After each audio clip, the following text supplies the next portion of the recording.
바리새인과 세리는 성서에 아주 자주 등장하는 인물들입니다. 오늘 누가복음 18장 9절에서 14절에 나오는 비유를 잘 이해하려면 당시 바리새인은 누구이며 세리는 누구인지를 알아야 합니다.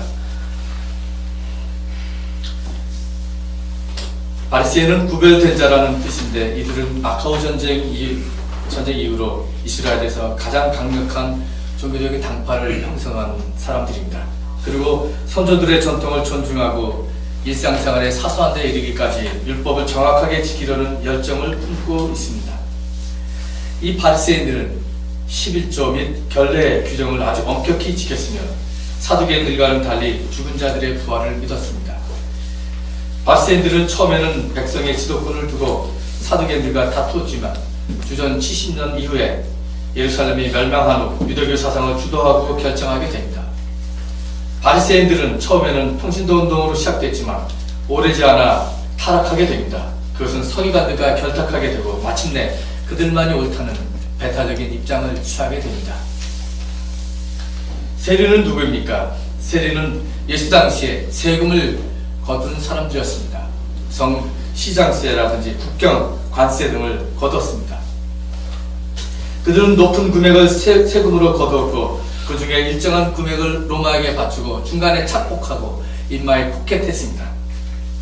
그래서 유대인들이 세리를 도둑이나 강도와 같이 여긴 것은 놀라운 일이 아닙니다. 뿐만 아니라 세리들은 이교도인 로마 점령군을 섬기고 또 직업상으로 비유대인들과 숱하게 접촉했기 때문에 부정한 사람들로 취급되었습니다. 그래서 그들은 경건한 유대인들로부터 멸시와 천대를 받고 살았습니다. 이 바리새인과 세리가 바로 오늘의 본문의 비유의 주요 주인공으로 나오고 있습니다. 먼저 이 비유를 살펴보겠습니다. 이 비유를 듣는 사람은 제자들이 아니었습니다. 스스로 의롭다고 확신하고 남을 멸시하는 몇몇 사람들이라고 나왔습니다. 그 이전에 과부와 재판관의 비유는 분명하게 제자들에게 하신 말씀이었으나 지금 이 비유는 제자가 아닌 일반 사람들을 대상으로 하는 비유였습니다. 그러나 이 비유의 내용을 보면 그들이 바로 바리새인임을 금방 알 수 있습니다. 예수는 이 비유를 통해 바리새인들의 영적인 바탕에 치명적인 약점이 있음을 지적하고 계신 것입니다. 말씀을 계속 봅니다. 10절에 보면 바리새파 사람과 세리가 함께 기도하러 성전에 올라왔다고 나옵니다. 당시 예루살렘 성전에서는 통상 하루에 2번씩 기도 시간이 있었습니다. 제3시, 제9시, 즉 오늘의 오전 9시, 오후 3시입니다. 하루에 2번씩 하는 이 기도 시간에 이들이 한 번 똑같이 간 겁니다. 똑같은 시간에 똑같은 장소에서 두 사람이 서게 됩니다. 그 중 한 사람인 바리새인은 이렇게 기도합니다. 하나님 감사합니다. 나는 남의 것을 빼앗는 자나 불의한 자나 간음한 자와 같은 다른 사람들과 같지 않으며 더구나 이 세리와는 같지 않습니다. 율법을 잘 지키는 철두철미한 그의 모습을 보여주고 있습니다. 하지만 가만히 바리새인의 기도를 살펴보면 이것이 기도인지 아니면 다른 사람들을 사기꾼이나 강도와 간음한 자로 고발하는 고발장인지 구별이 가지 않습니다. 그리고 그의 자랑이 12절에 이어집니다.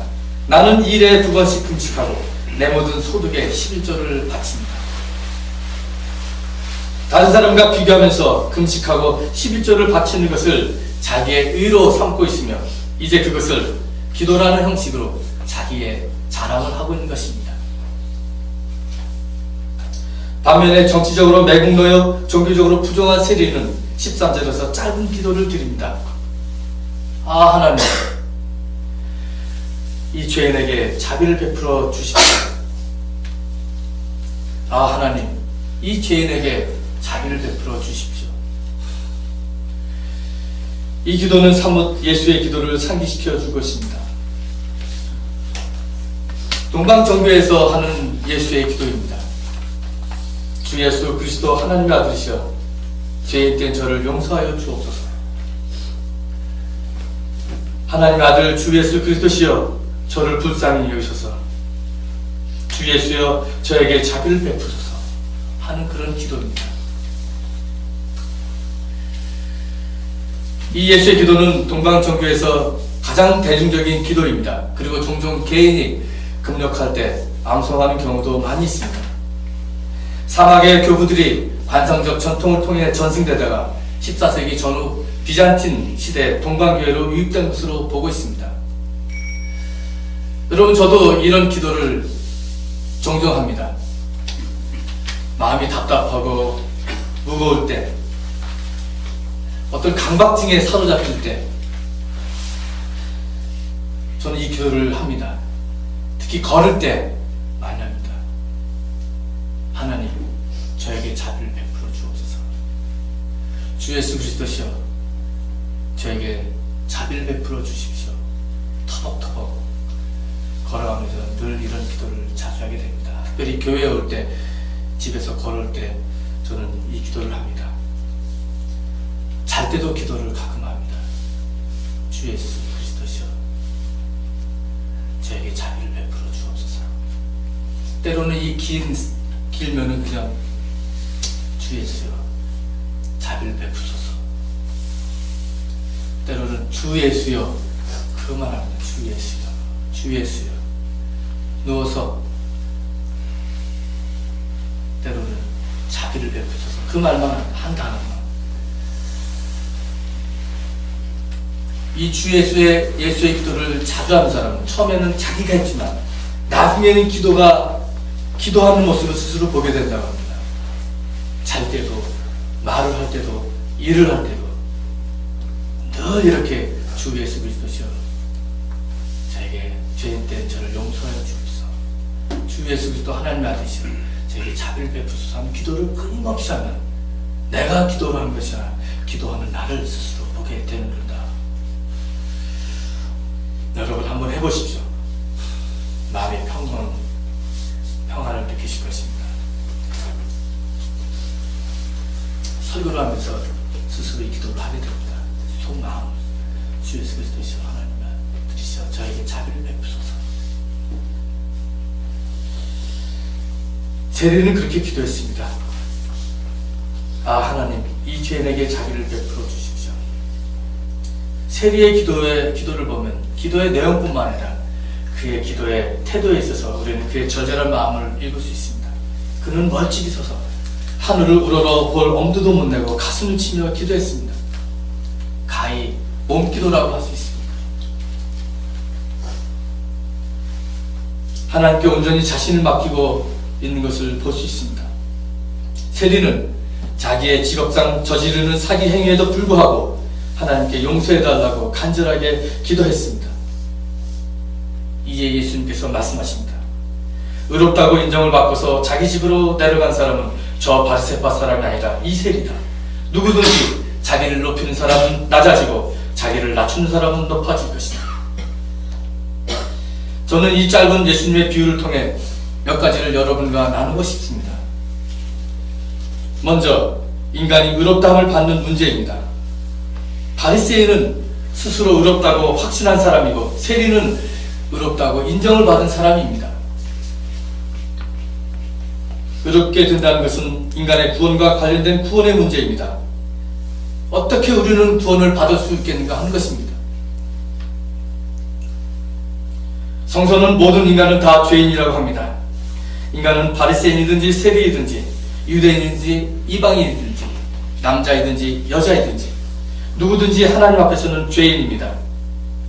인간이 타락하게 된 것은 선악과에서 에덴 동산에서 선악과를 따먹고 나서부터 시작되었다고 성서는 말합니다. 선악과에서부터 출발합니다. 이것은 하나님같이 되려는 인간의 교만함에서 나오는 인간의 죄성으로 모든 인간이 다 하나님 앞에서의 죄인임을 말하는 것입니다. 여기서는 어느 누구도 제외될 수 없습니다. 인간의 전적인 타락입니다. 그런 관점에서 바울도 인간의 타락을 다음과 같이 말합니다. 의인은 없다. 한 사람도 없다. 로마서 3장 10절 말씀입니다. 한 사람의 불순종에 의해 많은 사람들이 죄인이 되었다고 그는 말합니다. 종교개혁자 칼빈도 이같이 말합니다. 인간이 원죄로 인해 전적으로 죄의 지배하에 놓이게 되었다고 그는 말합니다. 인간의 전적인 타락, 그 핵심은 인간은 죄를 짓지 않을 수 없다는 것입니다. 다른 말로 하면 우리는 죄를 짓도록 운명 지어졌다는 것입니다. 이런 인간인 우리가 어떻게 구원을 받을 수 있겠는가 하는 것이 오늘의 문제입니다. 어떻게 의롭다고 인정을 받는가 하는 것입니다. 의롭다고 하는 것의 주체가 누구냐 하는 것입니다. 여러분, 바리새인도 가만 보십시오. 하나님께 감사의 기도를 드렸습니다. 그리고 그가 어떤 사람이고 무엇을 행했고 무엇을 행하지 않았음을 언급했습니다. 이것은 그가 구원을 무엇을 행했고 무엇을 행하지 않았다라고 하는 카테고리로 본 것입니다. 더욱이 그것을 자기 스스로 평가했습니다. 비록 바리새인이 하나님께 감사한다는 기도를 시작하고 있지만 그의 모든 기도는 하나님의 평가하는 거리가 먼 인간의 평가요, 인간의 유선이었습니다. 인간을 구원하시는 주체는 하나님이십니다. 전적인 타락 가운데 있는 죄인을 구원하신 분은 하나님이십니다. 혹시 여러분 중에 이 말이 마음에 와닿지 않는 분이 계십니까? 이 말이 단지 종교적 교리로만 들리는 사람이 있습니다.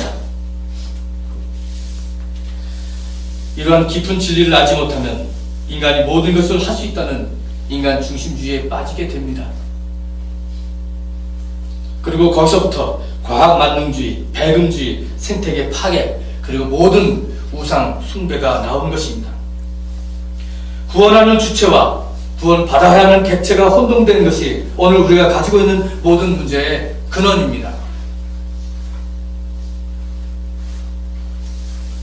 성서는 죄인인 인간을 구원하시는 하나님의 구원의 말씀과 행동입니다. 칼 바르트라는 독일의 신학자는 그래서 성서를 이렇게 말하고 있습니다.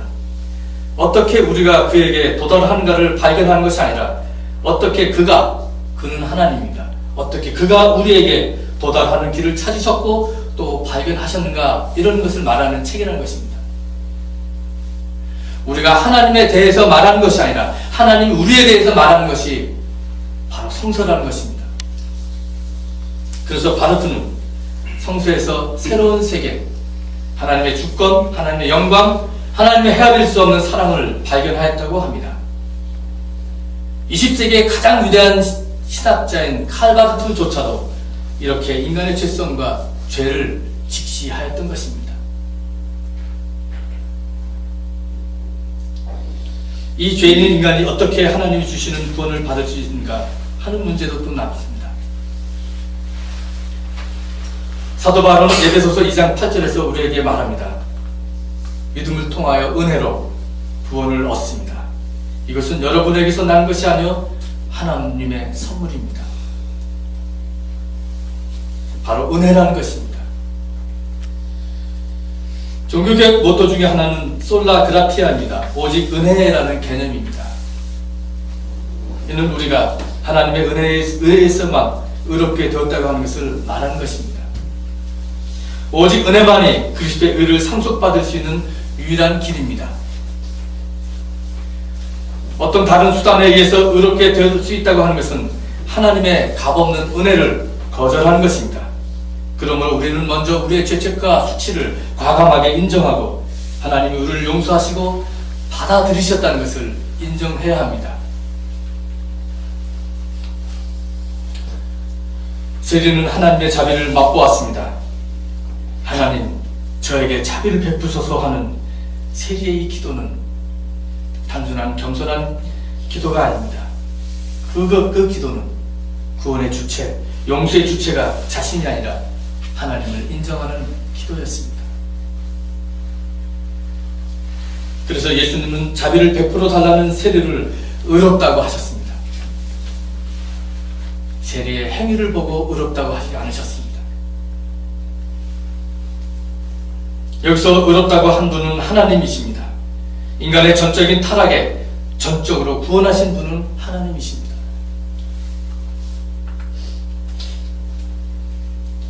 바리새인은 자신의 의로움을 위해 자신을 의지했지만 세리는 의로움을 위해 하나님을 의지했습니다. 그래서 세리를 향한 하나님의 자비는 그에게 값없이 주어진 것입니다. 구원의 주체, 용서의 주체가 하나님이심을 세리와 바리새인을 통해 우리에게 보여주고 있습니다. 오늘 구약 본문인 요엘서도 하나님의 사랑과 인간의 약함에 대해서 말씀하고 계십니다. 요엘이 선지자로 활약했던 시대는 요아스 시대입니다. 이 시대는 아주 평온했던 시대입니다. 군사적 갈등이 없었고 다툼이 없었던 시대입니다. 그런데 요엘 선지자는 이러한 상황 속에서 영적인 교만함을 보았습니다. 현실에 안주하려고 하는 그들의 나태함을 보았습니다. 그것을 감지했습니다. 그래서 요엘은 메뚜기 재앙을 통해 주님의 날을 일깨워주고 있습니다. 요엘은 왜 이 극심한 자연재해 메뚜기 재앙을 통해 그것을 종말의 사건과 연결시키고 있을까요? 두 가지로 생각해 볼 수 있습니다. 하나는 일반적으로 고난은 자기의 삶을 성찰하게끔 합니다. 여러분, 아파야 건강의 중요성을 압니다. 정말 나락으로 떨어져야 내 힘으로 할 수 없는 그 한계까지 가야 하나님이 필요함을 깨닫게 되고 하나님을 찾게 됩니다. 주여 하는 그 단 한 마리의 비명 소리가 나오게 됩니다.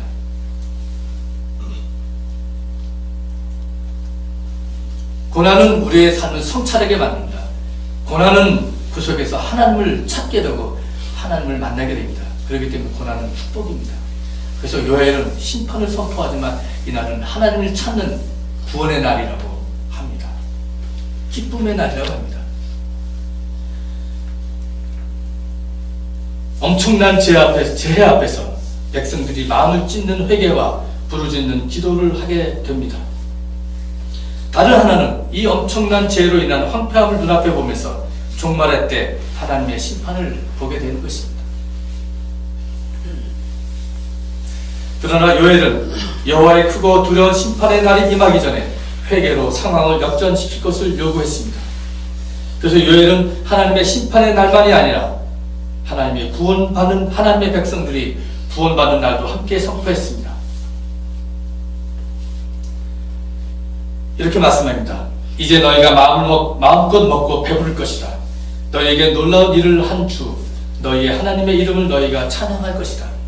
나의 백성이 다시는 수치를 당하지 않을 것이다. 너희에게 놀라운 일을 한 사람은 바로 이 주 하나님이라는 겁니다. 여기서 주체가 바로 하나님임을 나타내고 있습니다. 그 구원의 주체인 하나님이 만민에게 영을 부어줍니다.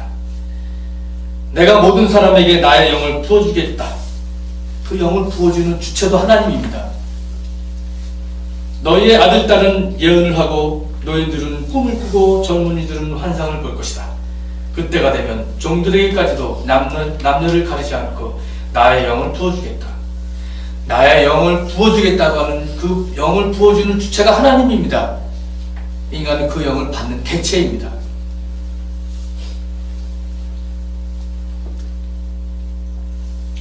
말씀은 이어집니다. 그러나 주님의 이름을 불러 구원을 호소하는 사람을 다 구원을 받을 것이다. 시온산 곧 예루살렘 안에는 피하여 살아남아 있는 사람이 있을 것이라고 주님께서 부르신 사람이 살아남아 있을 것이라고 주님께서 말씀하셨다. 누가 불러요? 주님께서 부르십니다. 구원의 주체가 바로 주님입니다. 황폐한 백성들, 폐역한 사람들을 구원하는 주체가 바로 하나님입니다. 주님의 이름을 부르며 구원을 호소하라고 합니다. 주님의 이름을 부른다는 것은 간절하게 하나님을 찾는 것을 말합니다. 여기서도 인간은 구원을 받는 대상이요 하나님이 구원의 주체임을 분명하게 선언하고 있습니다. 하나님은 당신의 이름을 부르는 자를 기억하시고 그들을 구원하실 것이라는 구원의 하나님을, 그 하나님을 요엘서는 우리에게 보여주고 있는 것입니다.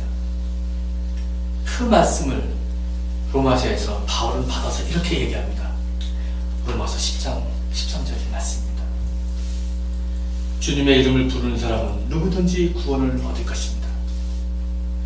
구약과 신약으로 이어지는 하나님의 구원의 주체, 행동을 보여준 것입니다. 주님의 이름을 부르는 자는 누구든지 구원을 받을 것이다.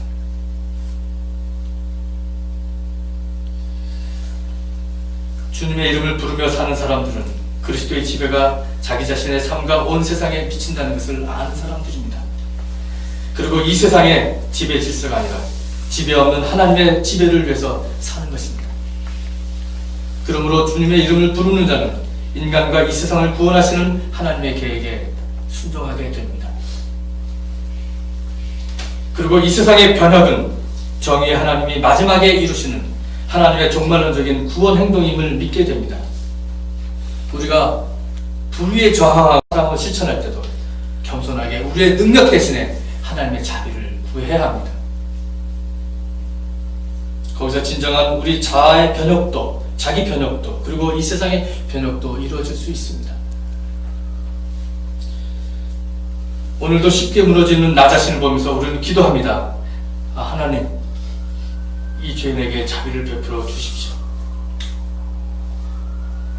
그리고 이 세상의 불의와 부정의를 보면서 우리는 기도합니다.